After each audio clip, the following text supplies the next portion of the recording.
Presidente, no caso da turma golpista que foi julgada essa semana, o senhor se tornou réu. O senhor falou que conversou já com auxiliares sobre alternativas, mas não sobre ruptura. Quais foram essas alternativas, então? Olha, para você chegar aí, você tem que dar um passo atrás. Eu sempre desconfiei das urnas eletrônicas, desde 2012.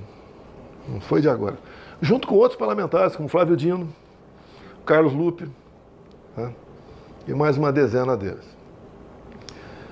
Em 2015, eu aprovei uma emenda a um projeto de lei eleitoral, cujo relator era o Rodrigo Maia, do Rio de Janeiro, trazendo o voto impresso, né? Daí a senhora Dilma Rousseff vetou e nós derrubamos o veto, acredite, com maciço apoio, não foi na íntegra, mas maciço apoio do PT. Ato contínuo, o ministro Fux, eu não sei qual função que ele estava no TSE, me convidou, eu fui conversar com ele e ele começou a falar das medidas que estavam tomando para implementar o voto impresso em 2018. Tá? Eu fiquei feliz, obviamente. Ele falou, só podemos, dada uma situação financeira e tempo, fazer com que 5% das sessões tenham voto impresso. Ele mesmo elogiou o voto impresso. E eu fiz um pedido para ele, né? Ministro, o senhor pode pulverizar as urnas pelo Brasil? Já está no planejamento nosso a pulverização. E eu vi lá umas urnas também, muito bonitas. Depois eu vi na televisão o próprio ministro Barroso e o ministro Gilmar Mendes mostrando como é que seria esse voto impresso ao lado da urna eletrônica, já com equipamento ali. Né? Coisa mais linda. Bem, logo depois, por 8-3, por provocação da senhora Rosa Weber, que estava na PGR, o voto impresso foi tido como inconstitucional. Okay? Então, tivemos 2018. Eleição em 2018 da forma antiga. O que aconteceu ao longo dos meus 4 anos não tem muito a ver com eleições, não. Mas, quando acabaram as eleições de 2018, na primeira semana do mês seguinte, novembro, a senhora Rosa Weber recebeu uma denúncia de fraude, tá? Muito bem fundamentada, não foi feito por amadores, e ela, obviamente, ficou preocupada e determinou junto à Polícia Federal a instauração de um inquérito, que recebeu o número 1361. A pressa, no meu entender, dela, seria que, caso houvesse fraude, me tirar e botar o Haddad. Né? Bem, eu descobri esse inquérito, que eu não sabia que tinha sido investigado, em meados de 21. Né? Como a Câmara estava discutindo a PEC do voto impresso, autoria Bia Kiss, relator Felipe Barros do Paraná, e alguém falou desse inquérito lá. O Felipe Barros botou em votação um requerimento para a PF fornecer o inquérito, foi aprovado por unanimidade, eles receberam o inquérito, distribuíram, chegou uma cópia para mim. Eu fiquei apavorado. Tá? E o que fazer, né? Isso aprofundou a minha desconfiança da urna eletrônica. Até porque sempre tive uma máxima. Eu confio na máquina, mas não sou obrigado a confiar no programador. E esse inquérito tem 3 páginas que te deixa realmente estarrecida. Eu não posso falar o que são essas 3 páginas, o total não mais que 15 linhas, e quem assina em 2 dessas 3 páginas é o Giuseppe Janino, ex-diretor de TI da PF, do TSE. Bem, o que aconteceu também? O ministro Fachin, presidindo o TSE, eu não sei o mês certo, de 22, ele faz uma reunião com embaixadores, uma política privativa do presidente da República.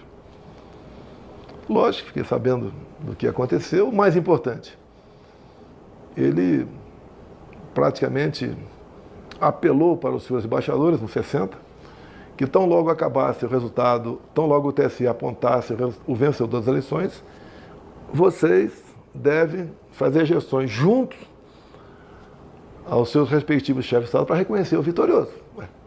Não entendi, né? Porque sempre cabe, depois das eleições, até previsto em resoluções de lei que você pode recorrer. Mas ele fez questão de falar que acabou a eleição, o TSE mostrou, tem que reconhecer. Daí então eu pedi que preparasse uma reunião com embaixadores também. 2 meses depois, fiz a reunião. Dissequei o inquérito 1361. Lembro, convidei o ministro Fachin a participar dessa reunião, ou um representante dele, não foi ninguém no TSE. E eu dissequei então para os embaixadores o inquérito 1361. Ok? Até foi causa isso aí de uma inelegibilidade minha, por ter atacado o sistema eleitoral e espalhado fake news. Eu não ataquei nem espalhei nada. Eu mostrei o que estava dentro do inquérito. Logo acabou essa reunião minha, acho que foi no dia seguinte, se não me engano, teve uma live também. A live se a data, 29 de julho de 21. Não. Tem uma live, tá? A data exata é essa aqui. O ministro presidente do TSE, Alexandre de Moraes, classificou esse inquérito, que era ostensivo, em confidencial. Ou seja, linguagem popular, secreto. Tá? Obviamente, a partir daquele momento, eu não podia mais falar o que estava lá dentro. Tá? Se eu falar, os meus inquéritos confidenciais vazavam à vontade o que interessava para eles. Para mim, botar numa situação sempre complicada, né? Mas se eu vazar aqui, eu posso ser decretada minha prisão amanhã. Bem, você perguntou o quê para eu concluir aqui? Eu perguntei. O senhor falou que conversou com auxiliares sobre alternativas. Ah, tá, vamos lá. Quais são as alternativas? Acabaram as eleições de 22. Eu não esperava aquele resultado. Tanto é apenas uma coincidência, né? Naquele tal vídeo da reunião do golpe, que tinha umas 30 pessoas com plaquinha na frente, né? Golpe com 30 plaquinhas na frente. Eu aumento o apelo para os ministros, né? Cada um mostrar o seu serviço, porque não adianta eu ter 70% dos votos na urna, porque iriam aparecer apenas 49. Por coincidência eu acertei. Tá? Bem, então acabaram as eleições. O que nós fizemos? Em novembro de 22. A gente queria questionar de uma forma crescente o TSE, porque faz parte da regra do jogo. Em 2014, o Aécio Neves fez isso, até fez uma auditoria externa com o seu partido para ver o que aconteceu nas urnas eletrônicas e o parecer final da auditoria foi que as urnas eram inauditáveis. Então nós entramos com a petição. No dia seguinte, o senhor Alexandre de Moraes mandou arquivar e nos deu uma multa de 22 milhões de reais. Eu nunca vi uma advogada, a primeira vez que vai peticionar uma ação, tá? Tudo bem. Nós reunimos aqui, naquela época eu podia falar com o Valdemar, reunimos. Qual é a conclusão? Se a gente recorresse, a multa podia passar para 200 milhões, ou podia até ter o registro cassado do partido. O que pode fazer? Se eu não vou recorrer à Justiça Eleitoral, pode ir para onde? Eu sempre falei em 4 linhas da Constituição, e assim eu agi ao longo do mandato. Você deve se lembrar, toda semana eu tinha uma ação no Supremo em cima de mim, ao longo dos 4 anos de mandato. Eu conversei com algumas pessoas, dentro das 4 linhas que vocês estão cansados de falar, o que a gente pode fazer? Daí foi olhado lá, sítio, defesa, 4.2, intervenção. Essas foram as possibilidades aventadas, então? O que a gente podia fazer legalmente, tá? Não foi decisão.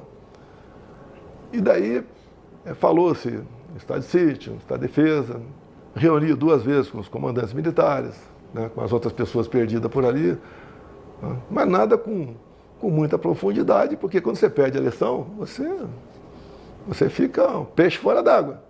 Metade do seu ministério, você tem que tomar cuidado para conversar com os caras, né? E também eles querem voltar à normalidade da vida deles, você não pode botar pressão em cima deles. E daí, entrando no processo, né, até no depoimento do comandante do Exército, ele fala que foi discutida possibilidades de dispositivos constitucionais. Qual o problema? Nenhum.